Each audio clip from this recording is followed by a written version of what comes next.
ዛሬ ስለ አንድ ቅዱስ ነጋዴ ታሪክ እንመለከታለን። በስመ አብ ወወልድ ወመንፈስ ቅዱስ አሐዱ አምላክ። ውድ የዩቲዩብ ተከታታይ ቤተሰቦቼ በያላችሁበት የሰዓት አቆጣጠር እንደምን አላችሁ? እግዚአብሔር ይመስገን እኔ ደህና ነኝ። ለዚህ ቤት አዲስ የሆናችሁ ሰብስክራይብ እያደረጋችሁ ቪዲዮን ላይክ በማድረግ ጀምሩት። ሐሳባችሁን በኮሜንት ጻፉልኝ። ቅዱስ መርቄ በሁለት ዓለም የተሳካለት ደግ ሰው ነው። ቅዱሱ በዓለም የሚኖር ታዋቂ ነጋዴ ነው። ከእግዚአብሔር ጋር ለመኖር እንዳስቸጋሪ ከሚታዩ የሥራ ዘርፎች አንዱ የንግድ ሥራ ቢሆንም እርሱ ግን ቅዱሱ ነጋዴ ለመባል በቅቷል። ለዚህም ምክንያቶች ሁለት ነገሮችን እናንሳ። የመጀመሪያው ቅዱስ ያስባለው ነገር በንግድ ሕይወቱ ማንንም ሳያጭበረብር ከመኖሩ ባለፈ ፍጹም ጸሎትን፣ ጾምንና ምጽዋትን ያዘወትር ነበረ። ሁለተኛ ደግሞ ለንግድ በተዘዋወረባቸው በማንኛቸውም ሀገራት ሁሉ ስለ ክርስቶስ ባለማቋረጥ የሚሰብክ በመሆኑ በርካቶችን አሳምኖ ሐዋርያዊ ክብርን አግኝቷል። እንዲሁም ደግሞ ይሄ ቅዱስ ከአንጾኪያ ሰዎች ወገን ነው። ጉዙፋር ጣዖትን የሚያመልክ ከሃዲ ነው። ጉዙፋር ማለት የዚህ ቅዱስ ነጋዴ ጓደኛ ነው። ከሃይማኖት በቀር በምን አይለያዩ ነበረ መርቄና ጉዙፋር። ከዕለታት በአንዲቱ ቀንም መርቄና ጉዙፋር ነበግዱድ ወደሚባል ሀገር ለንግድ ሄደው ሰው በሌለበት በበረሃ ውስጥ 5 ቀን ተጓዙ። ክርስቲያናዊ መርቄ ባለጸጋ ነው። ከእርሱ ጋርም 40 ልጥረ ወርቅ ነበረ። በጎዳና በጉዞ ላይም እያሉ ለሞት የሚያደርስ ደዌን መርቄ ታመመ።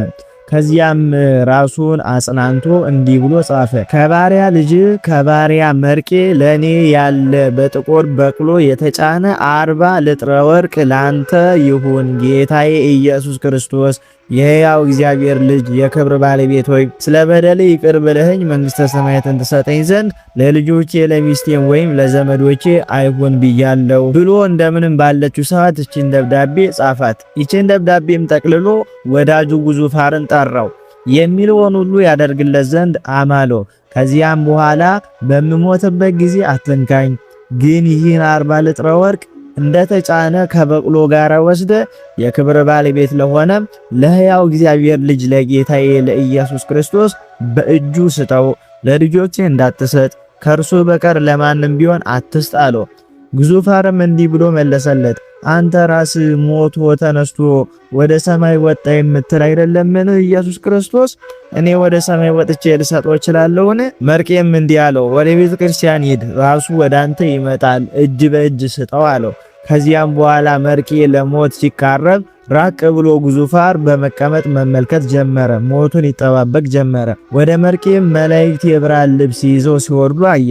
ከእርሳቸውም ጋር ጻድቃን ሰማዕታት አሉ። ዳዊትም በመሰንቆ ያመሰግን ነበረ። መንፈስ ቅዱስም በርግብ አምሳል ወርዶ በስጋው ላይ 3 ጊዜ ዞረ።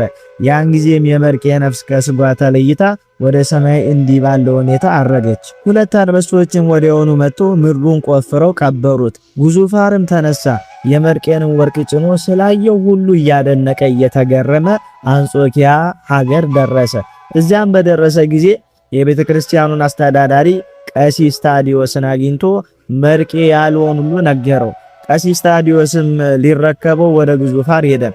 ግን የክብር ባለቤት ከሆነ ከጌታ ኢየሱስ በቀር ለማንም አልሰጥም፣ ወዳጄ መርቄ እንዳማለኝ እጅ በእጅ ሰጠዋለሁ እንጂ ብሎ ከለከለው። የቤተ ክርስቲያን አስተዳዳሪ ታዲዮስም በዚህ ተገረመ።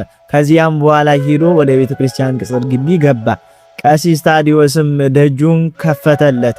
የተጫነውንም ወርቅ አውርዶ በፊቱ አኑሮ በዚያ ቆመ። ከሌሊቱ ኩሌታ ላይ እንደ ነጎድጓድ ያለ ድምጽ በቤተ ክርስቲያን ውስጥ መሰማት ጀመረ። ታላቅ ብርሃንም ወጣ። ጌታችንም ከሰማያት ወርዶ በመሰዊያው ላይ ተቀመጠ። መላእክትም ከእርሱ ጋር አሉ። ከመላእክትም አንዱ ከሃዲ ጉዙፋር ከዚህ ለምን ቆምክ አለው። እርሱም ወዳጁ መርቄ ለክብር ባለቤት ለጌታ ኢየሱስ ክርስቶስ እንጂ ለሌላ እንዳሰጥ ብሎ እንዳማለው ነገረው። መልአኩም የክብር ባለቤት የሕያው እግዚአብሔር ልጅ ጌታ ኢየሱስ ክርስቶስ ይህን ወና ስገድ አለው። ጉዙፋርም ሰገደ። ደብዳቤውንም ሰጠው። እየተንቀጠቀጠ የክብር ባለቤት ጌታ የኢየሱስ ክርስቶስ ሆይ አመንኩብህ ብሎ ተናገረ። ጌታም ያንን ወርቅ ይመዝኑ ዘንድ አዘዘ። 40 ልጥረ ወርቅም ሆነ። ጉዙፋርንም ከቀሲስ ታዲዮስ ዘንድ እንዲጠመቅ አዘዘው። ከቤተሰቡ ሁሉ ጋራ ጉዙፋር ተጠመቀ። የተጠመቁትም 75 ነፍስ ሆኑ። ኃጢአተኛውን በንስሐ ተመልሶ መዳኑን እንጂ መሞቱን ለማይወድ ቸር ይቅር ባይ ሰውን ለሚወድ እግዚአብሔር ምስጋና ይሁን።